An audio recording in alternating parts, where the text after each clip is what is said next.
Let's find out who's the T102 SportsNow.com Fanelli, Evans, and Patel Athlete of the Week. This student-athlete showed their mettle in competition and put up incredible numbers, just like Fanelli, Evans, and Patel. With over 100 years of combined experience, the attorneys at Fanelli, Evans, and Patel provide results you can count on. Back with another Fanelli, Evans, and Patel, T102 SportsNow.com Athlete of the Week. This week's honor going to Mahanoy Area junior wrestler Rory Dixon. Rory, thanks for being here with us today. Thank you for having me. So you're a district champion, and that gets you Athlete of the Week. You're voted by coaches as the outstanding wrestler in District 11 Class AA, win all 3 matches by Tech Fall in 152 on Saturday. So I wanted to start with, let's go back and relive Saturday. So you're the top seed in 152 going into the day. How are you feeling on Saturday morning? And then how'd you feel as the tournament unfolded and your matches went on? So Saturday morning, I woke up. I felt really good. I knew my weight was pretty good, and I didn't feel like sucked out at all. So I felt like healthy.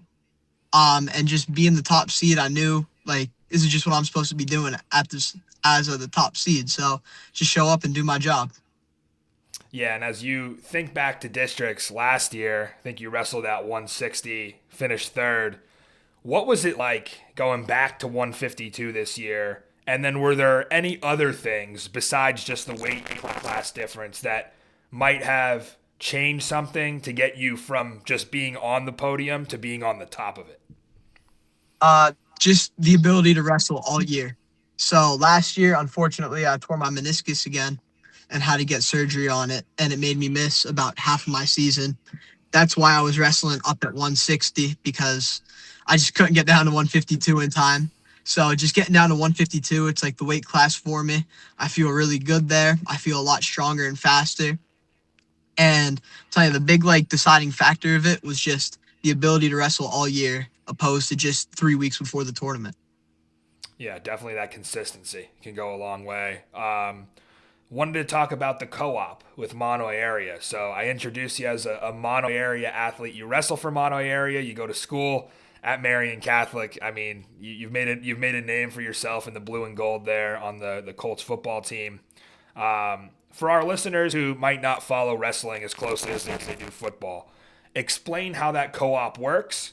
And then how was that going from, I believe, Panther Valley when you were a freshman, their co-op, to Mahanoy now as a sophomore and junior? So how it works is when, for us, our school doesn't offer a sport. And instead of just saying, look, you can't play this sport because we don't offer it, they do everything they can for the student athletes to be able to play their sport, whether it's football, whether it's wrestling, whether it's like swimming. If we don't have it, they're going to make a way for us to still be able to do it. So that's how that whole co-op came about. They knew Mahanoy had it. Mahanoy agreed to the co-op with us, and we agreed with them, and that's how it came to be. My freshman year was the second year of the co-op with Panther Valley, and we were with them. I had a great time wrestling with them and Coach Nolesnik and all the guys down there. And then, unfortunately, after my freshman year, if we would have stayed there, they would have went up to 3A. And they didn't want to do that, so they dropped us. And then Mahanoy Area picked us up. And since then, with Coach Fagley, Coach Quick, Coach Schwartz, all the guys down there, it's just been like a big family down there. I have to ask, what's it like, going through a football season and these rivalries, like especially Marian and PV, and then, Marian and Mahanoy, like these rivalries are real. And then you get to wrestle with these guys like Tyler Quick, who you're out there banging heads with in the fall. What is that like? It's fun. Like me and we talk smack to each other a little bit, especially when our games coming around. And it's just a friendly thing, When we get in the room, whoever wins that year gets bragging rights. So my sophomore year, I believe we lost to Mahanoy, and he had bragging rights over me the whole year there. And now this year, I have bragging rights over him. So that's just how it was. You still got to be competitive, but it's sometimes hard to be competitive when it's like one of your good friends like that. So it's challenging sometimes, but it's just fun overall. Just getting to play a sport against high-level athletes like that is just fun to do. Yeah, and I think it says a lot about you guys as individuals being able to coexist because I know some teams in the area who they wouldn't be able to be in the same room practicing together without a full-on brawl breaking out. So, No, there's some teams that wouldn't. yeah, I think it says a lot about you guys and, just wanting that opportunity and doing whatever it takes to get that. Continuing more down the road of your wrestling career here, kind of want to go through what got you to this level. You talked about your share of injuries that you've had, and now you're 100%, and it seems like the results are really showing. When you talk about the torn meniscus and maybe even some other injuries you had, what have you been through? And do you think any of that adversity and any of that journey, toughened you up mentally? Absolutely. So my freshman year is when my meniscus first tore, and it tore at the Coal Cracker tournament. And then I took a little bit of a break, tried to rehab it, and districts was coming around. And I told my dad, I told Coach Nelsick there, I was like, look, I don't care if it's torn. I want to try to wrestle on it. Tried to wrestle on it, tore even worse. I was out for the remainder of the season then after the first match, got it repaired, and then played football on it with nothing, no hiccups, no anything during football season. And then the second match of the season, my sophomore year for Mahanoy, it retore. And then after it retore again, I was like, look, I'm not letting it stop me again. I tried to wrestle on it to the point where I couldn't walk. Once I got to that point, it took a couple doctors. I went to a few doctors who got some answers where I didn't like them. My answer was, look, you could either get it repaired and you can never wrestle again, or you could find somebody to remove it, but I'm not removing it for you because of my age. And there was some times in those doctor's offices where I was crying. I was pretty upset. And I was just praying to God that, look, just give me the ability to wrestle, please. And then thank God I found Dr. Heckman. That guy brought me to where I am today, pretty much. He agreed to remove it for me. He explained the whole process to me and everything. I got it removed, and then 4 days later, I was back on the mat wrestling after surgery because I knew, look, time is short. I got to take advantage of when I can. So took advantage of it, wrestled on it, and then 10 days later, I had my first wrestling tournament back. And my first wrestling tournament was the Coal Cracker, where it first tore. So that mental block of, oh my God, this is where it all started for me. What if something worse happens? What if my knee shatters this time? Just getting through that. Now, physically it hurt too, but mentally being able to overcome that is, I think, the biggest thing that helped me with my knee and bringing me to where I am today. That and just being grateful for any opportunity I have to wrestle, because I know what it's like to get it taken from you, unfortunately. Yeah, definitely an incredible and inspiring story. And I can imagine for you, there wasn't any pain that could be worse than having to give up wrestling. There wasn't, no. Right. So that was the priority, and you're back, and you've wrestled your way to the top of District 11 now. So it's certainly a great story. Getting a little more into Saturday now, I was reading Bob Lipsky's story throughout the week, and you outscored your opponents, I believe, 53-6. From what Bob tells me, those 6 points are actually part of your strategy that you give up. They are. Explain your game plan going into these matches, and then how does that work with the, let them up just to take them down type of plan? So my offense since I was a kid has just been go, go, go and score, score, score. So my first 30 seconds of a match, I'm looking hard for a takedown because I think that just sets the tone. Right away in the match, oh no, this kid's coming at me. And for me, it gives me a little bit of relief. Look, I could take him down already in the first 20, 30 seconds of the match. I could do it the whole match. So just being able to take somebody down right away gives me a boost of confidence. And I know it makes my opponents double think almost. I know if I get taken down right away, I'm oh no, I might be in a little bit of trouble this match. Mm-hmm. So just taking him down right away, putting up points. Coach Fagley has a thing, he calls it your system. And my system is snaps, ankle picks, and sweeps. And it just goes from link to link to link. So if I'm looking for my ankle pick and it's not there, I snap. If my snap's not there, my snap could then turn it into a sweep. So just that system that I developed with Coach Fagley, everybody at Mahanoy, is what really up my level for just scoring points like I do, and just getting that confidence in the room of being able to take somebody down, and even getting it on a shot and being in bad position and still learning how to score from it. Or even if I do get taken down, like, look, it's one takedown. I can get out. I know I can score. That whole mindset and everything that I've been practicing there with Mahanoy is what made my style how it is. How much of high school wrestling is scouting the opponent, especially when you get to this level? Like, I'm sure there's a number of matches and meets that you can go through and do just exactly what you said, and it's going to work for you. As you progress here into some of the toughest competition that you'll face in your career, is there an element of changing that based on who you're going against, or is it mostly just I need to do the things that I'm good at doing? That's a great question. It's honestly it's a mixture of both. So my dad and Coach Fagley, they do scout people for me. They let me know what to watch for, what would be open in a match.